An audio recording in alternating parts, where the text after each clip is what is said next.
नमस्कार दोस्तों, आपका स्वागत है आपके अपने YouTube चैनल अद्भुत ज्ञान गंगा पर। एक समय की बात है, एक हाथी की मृत्यु हो गई। मृत्यु के बाद उस हाथी की आत्मा यमलोक पहुंची। वहां पर हाथी के कर्मों का लेखा जोखा निकाला गया तो पाया गया कि हाथी अपने जीवन में काफी अच्छे से रहा है। तब यमराज ने हाथी से कहा, अरे हाथी, तुमने तो अपने जीवन में कोई बुरे कार्य नहीं किए हैं, तुम्हारे कर्म भी काफी अच्छे रहे हैं। इसलिए मैं तुमसे तेरी इच्छा पूछ रहा हूं, बताओ तुम्हें क्या चाहिए? तुम्हारी सबसे बड़ी मनोकामना क्या है? हाथी बोला कि यमराज जी, अगर वाकई आप मेरे कर्मों से प्रसन्न हैं और मेरी मनोकामना को पूर्ण करना चाहते हैं तो मैं चाहता हूं कि अगर मेरा दूसरा जन्म होना है तो आप मुझे किसी भी जीव के रूप में जन्म दे दीजिए। बस इतनी कृपा करें कि मेरे ऊपर किसी मनुष्य का अधिकार ना हो, मैं मनुष्य के बंधन में ना रहूं, क्योंकि मनुष्य के साथ रहना सबसे कठिन कार्य होता है। हाथी की इस बात को सुनकर यमराज काफी हैरान हो जाते हैं। यमराज कहते हैं कि गजराज, यह तुम क्या कह रहे हो? मैं तो यही जानता हूं कि मनुष्य जाति सबसे अच्छी होती है, वो सबसे ज्यादा बुद्धिमान होते हैं। तब हाथी कहता है कि यमराज जी, यही तो परेशानी है कि मनुष्य सबसे ज्यादा बुद्धिमान होते हैं। आपको इंसानों के बारे में शायद ज्यादा जानकारी नहीं है, इसलिए आप ऐसी बातें कर रहे हैं। यमराज ने कहा कि हमारे यहाँ तो अनगिनत आदमी आते हैं, इंसानों के बारे में मुझे कैसी जानकारी नहीं है। तुम देखो यहाँ कितने मनुष्य खड़े हैं, उन्हें उनके कर्मों के अनुसार जो मिले उसे वह बिना किसी परेशानी के स्वीकार करते हैं। यह सुनकर हाथी कहता है, महाराज, इसका मतलब है कि आज तक आपका पाला किसी जीवित इंसान से नहीं पड़ा है। यह सब तो मृत हैं, यह तो सिर्फ मनुष्य की आत्माएं हैं। आप किसी जीवित मनुष्य से मिलिए, तब आपको पता चलेगा। ऐसे में यमराज काफी हैरान हो गए। यमराज ने कुछ सोचा और फिर कहा कि ठीक है, तुम्हारी कही बात को आज मानने के लिए मैं तुम्हारे मालिक को जीवित यहां मंगवाता हूं।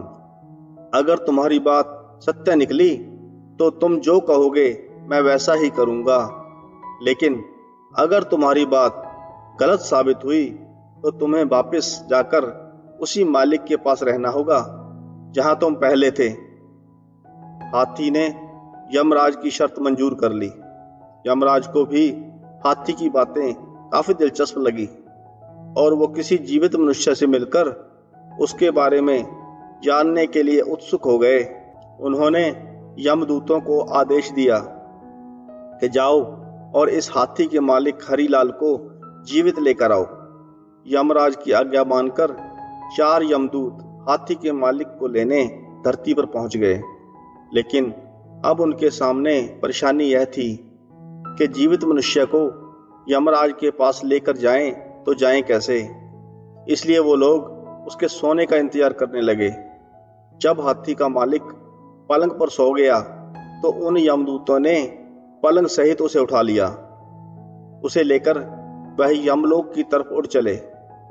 थोड़ी देर बाद जब हरिलाल की नींद खुली तो उसने खुद को आसमान में उड़ते हुए पाया। उसने नीचे देखा तो धरती कहीं भी नजर नहीं आ रही थी। यह सब देखने के बाद उसने उन यमदूतों से पूछा कि तुम कौन हो और मुझे कहां लेकर जा रहे हो? एक यमदूत ने उत्तर दिया कि हम यमदूत हैं और तुम्हें यमलोक लेकर जा रहे हैं। तब हरिलाल कहता है कि यमलोक तो लोग मृत्यु के बाद जाते हैं, लेकिन मैं तो जीवित हूं। इस बात पर यमदूत ने कहा कि आज वहां जीवित व्यक्ति की ही जरूरत है। दरअसल एक हाथी ने यमराज से कहा है कि एक जीवित व्यक्ति को लेकर आओ, तब आपको पता चलेगा। हरिलाल बोला, अरे वह तो मेरा ही हाथी है, उसकी आज ही मृत्यु हुई है। लेकिन उसने मुझे ही ऊपर बुला लिया। तब परेशान हरिलाल ने कोई तरकीब लगाने की सोची ताकि उसका जीवन सुरक्षित रहे। उसने इधर उधर देखा। उसे अपने पलंग पर ही एक कलम और कागज मिल गया। उसने उस कागज पर कुछ लिखा और कागज को जेब में डाल लिया। उसने सोचा कि अगर इस समय मैंने कुछ भी चीं चपड़ की तो मैं पलंग से नीचे गिर जाऊंगा और मेरी हड्डियां बिखर जाएंगी। ऐसा सोचकर वह पलंग पर चुपचाप पड़ा रहा और उसने मन ही मन कहा कि अब जो होगा देखा जाएगा। थोड़ी देर में ही वह यमलोक पहुंच गया। यमराज की सभा लगी हुई थी। दूतों ने पलंग को नीचे रखा। जब वह यमराज के सामने पहुंचा तो उसे देखकर यमराज जोर जोर से हंसने लगे। यमराज हाथी की तरफ देखकर बोले, यह लो, तुम्हारा मालिक आ गया। तुझे इतना बड़ा शरीर दिया, यह मनुष्य तो तेरे एक पैर जितना था, फिर भी तू मनुष्य के बस में हो गया। कहाँ तुम इतने बड़े और ताकतवर, और कहाँ यह अदना सा इंसान। यह बेचारा भला तुम्हारा क्या कर लेगा। वह हाथी बोला कि महाराज, यह मनुष्य ऐसा ही है, बड़े बड़े इसके वश में हो जाते हैं। हाथी बोला, महाराज थोड़ी देर सब्र कीजिए, आपको सब पता चल जाएगा। यमराज ने हरिलाल को पास बुलाने के लिए कहा कि हरिलाल इधर आओ। हरिलाल यमराज की ओर चल देता है, लेकिन बीच में ही रुककर हरिलाल कहता है कि यमराज जी, क्या आपको पता है कि मैं कौन हूँ? यमराज कहते हैं कि मैं तो सिर्फ इतना जानता हूँ कि तुम इस हाथी के मालिक हो। इसके सिवाय मैं तुम्हारे बारे में कुछ नहीं जानता। अब तुम ही बता दो कि तुम कौन हो। तब हरिलाल जेब से कागज निकालकर यमराज को देते हुए कहता है कि यह लीजिए, आप खुद ही पढ़कर जान लीजिए कि मैं कौन हूँ। यह वही कागज था जिस पर उसने आते हुए कुछ लिखा था। यमराज जी ने वह कागज खोलकर पढ़ा तो हैरान रह गए और वह अपने सिंहासन से नीचे उतर आए। इसके बाद खुद यमराज ने हरिलाल को अपने सिंहासन पर बिठा दिया। जैसे ही वह सिंहासन पर बैठा, उसने सबसे पहले यमराज से कहा, यमराज जी, आज से यमलोक पर से आपका शासन खत्म हुआ। आज से मैं यहाँ का राजा हूँ। मैं जैसा कहूँगा हर किसी को वैसा ही करना होगा। यह देखकर हाथी कहता है, यमराज जी देखते जाइए, आगे आगे होता है क्या। अब हरिलाल कहता है कि आज से स्वर्ग और नरक का झंझट खत्म। आज से कोई नरक नहीं जाएगा, सभी के सभी स्वर्ग जाएंगे। अब देखते ही देखते नरक में रहने वाले लोग भी स्वर्ग में आ गए। नरक का द्वार बंद कर दिया गया। अब जिस किसी की भी मृत्यु होती वह सीधा स्वर्ग जाता। इधर हरिलाल मन ही मन में यह भी सोच रहा था कि जिस दिन मेरी सच्चाई यमराज के सामने आएगी उस दिन मुझे मार दिया जाएगा। ऐसा सोचकर उसने दान पुण्य करने शुरू कर दिए।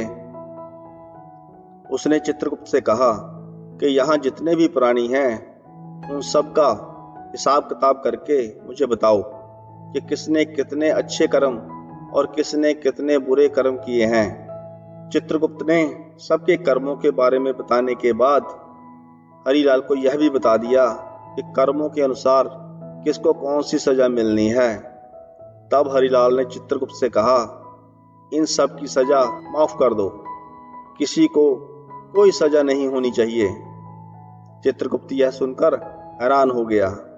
फिर वह हरिलाल से आज्ञा लेकर वहां से चले जाते हैं। इसके बाद हरिलाल हाथी से बोलता है, क्यों गजराज, कैसे हो? तुम्हारी मृत्यु हुई तो मुझे भी अपने पीछे पीछे यहाँ बुला लिया। हाथी हरिलाल के नजदीक जाकर बोला कि मालिक, नीचे धरती पर तो आप मेरे मालिक थे, लेकिन एक बार यह तो बताइए कि आप यहाँ यमलोक के मालिक कैसे बन गए? तब हरिलाल ने मुस्कुराते हुए कहा कि यह राज की बात है, तुम्हें मैं कैसे बता दूं? हाथी बोला कि मालिक, आप मुझे भी इंसान बना देना। मैं नीचे जाकर आपका नौकर बनकर रहूंगा। मैं आपकी बहुत सेवा करूंगा। अब तो आप मुझ पर भरोसा करके मुझे यह राज बता दो। तब हरिलाल ने धीरे से हाथी के कान में बताया कि जब यमदूत मुझे लेकर आ रहे थे तो मैं काफी डर गया था। संजोग से मेरे पास एक कागज था।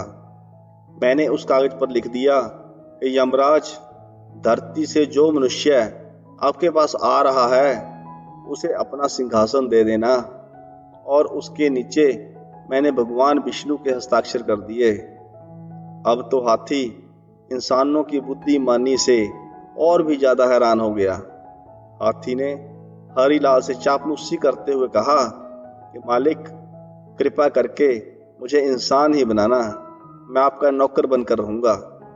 आपके साथ रहकर मुझे आपसे बहुत कुछ सीखने को मिलेगा। हरिलाल बोला कि ठीक है, लेकिन तुम यह राज की बात किसी को मत बताना। हाथी ने भी जल्दी से हाँ में सिर हिला दिया। धीरे धीरे करके कई दिन बीत गए। स्वर्ग में लोग बढ़ते जा रहे थे। नरक का द्वार बंद था। कुछ ही दिनों में पूरे देवलोक में यह बात फैल गई कि अब नरक का अस्तित्व खत्म हो चुका है। उधर स्वर्ग की अप्सराएं भी परेशान हो गई थी। सभी लोग उनसे अजीबोगरीब मांग करते रहते थे। कोई कहता चाय ला कर दो, कोई कहता कॉफी ला कर दो। किसी को गर्म पानी चाहिए था और किसी को ठंडा पानी। इसलिए वह सभी परेशान थी, लेकिन वे कर भी क्या सकती थी। उधर बैकुंठ लोक में भगवान विष्णु जी सोच में पड़ गए कि यमलोक में ऐसा कौन आ गया है जिसने मेरे सारे नियमों को तोड़ने का काम किया है। आखिर वह कौन है जिसने सारी व्यवस्था को तहस नहस कर दिया है। यह सोचकर भगवान विष्णु स्वर्ग लोक पहुंचे। उन्होंने देखा कि यमराज जी यमलोक के द्वार के बाहर बैठे हैं। तब भगवान विष्णु ने उनसे पूछा कि हे यमराज, तुम यहाँ बाहर बैठे हो तो यमलोक को कौन चला रहा है। यमराज बोले, हे भगवान, यह आप क्या कह रहे हैं। आपने ही तो उस इंसान को मेरे स्थान पर नियुक्त किया है और अब आप ही इस तरह से अनजान बन रहे हैं जैसे आपको कुछ पता ही ना हो। उस इंसान ने मुझे जो कागज दिया था उसमें साफ साफ लिखा था कि मैं उसे यमलोक का सिंहासन दे दूं, और उस कागज पर आपके हस्ताक्षर भी थे। भगवान विष्णु को हरिलाल द्वारा दिया गया कागज दिखाते हुए यमराज ने कहा, हे भगवान, आपको यकीन नहीं होता तो यह देखिए। भगवान विष्णु ने कहा, मैंने उसे नियुक्त किया है। मैंने तो ऐसा कभी नहीं किया। कौन है वो। भगवान विष्णु थोड़ा सोचने के बाद कहते हैं कि यमराज, कहीं तुमने किसी जीवित व्यक्ति को तो यमलोक में नहीं मंगवा लिया है। यमराज बोले, आप ठीक कह रहे हैं प्रभु, मैंने एक जीवित इंसान को ही यमलोक में मंगाया है। तब यमराज ने भगवान विष्णु को शुरू से लेकर अब तक की सारी बात बताई। सबको सुनकर भगवान विष्णु को हंसी आ गई और वो मुस्कुराते हुए बोले कि यमराज, उस मनुष्य ने तुम्हें झूठा पत्र दिया था। उस पर मेरे नहीं बल्कि उसके खुद के हस्ताक्षर थे। यह सब उसने मेरे नाम से किया। अगर वह तुम्हें पत्र नहीं देता तो तुम उसे विद्वान नहीं समझते। तुम्हें उसकी होशियारी का अंदाजा कैसे लगता। भगवान विष्णु की यह बात सुनकर यमराज ने अपने सिर पर दोनों हाथ रख लिए। अब उन्हें सारा मामला समझ में आ चुका था। उन्होंने भगवान विष्णु से कहा कि भगवान, आपने इस मनुष्य की रचना तो काफी अद्भुत की है। इसके बाद जैसे ही यमराज भगवान विष्णु के साथ यमलोक के अंदर गए, हरिलाल अपने सिंहासन से उठकर नीचे खड़ा हो गया। भगवान विष्णु को प्रणाम करने के बाद उनसे बोला कि हे प्रभु, मुझे तो आपका ही इंतजार था। मैं कब से यही सोच रहा था कि आपके दर्शन कब होंगे और कब मुझे इस कार्य से मुक्ति मिलेगी। तब भगवान ने मुस्कुराते हुए कहा, तुम बहुत चालाक हो। भगवान विष्णु ने हरिलाल से पूछा कि हरिलाल, यह बताओ कि तुमने सबको स्वर्ग में क्यों भेज दिया। हरिलाल बोला कि प्रभु, जब सब कुछ मेरे हाथ में था तो मैंने सोचा कि मैं किसी को दंड क्यों दूं, मैं सबको स्वर्ग भेजूंगा। मैं जानता था कि मुझे यह गद्दी थोड़ी देर के लिए मिली है, तो फिर मैं अच्छा काम क्यों ना करूं। प्रभु, लोगों का उद्धार करना खराब काम है क्या? यदि किसी को स्वर्ग में भेजना खराब काम है, तो जितने संत महात्मा स्वर्ग में हैं उनको दंड दिया जाए। यदि यह खराब काम नहीं है तो शिकायत किस बात की? इसके बावजूद भी यदि आपको यह पसंद ना हो तो आप सबको वापस भेज दो।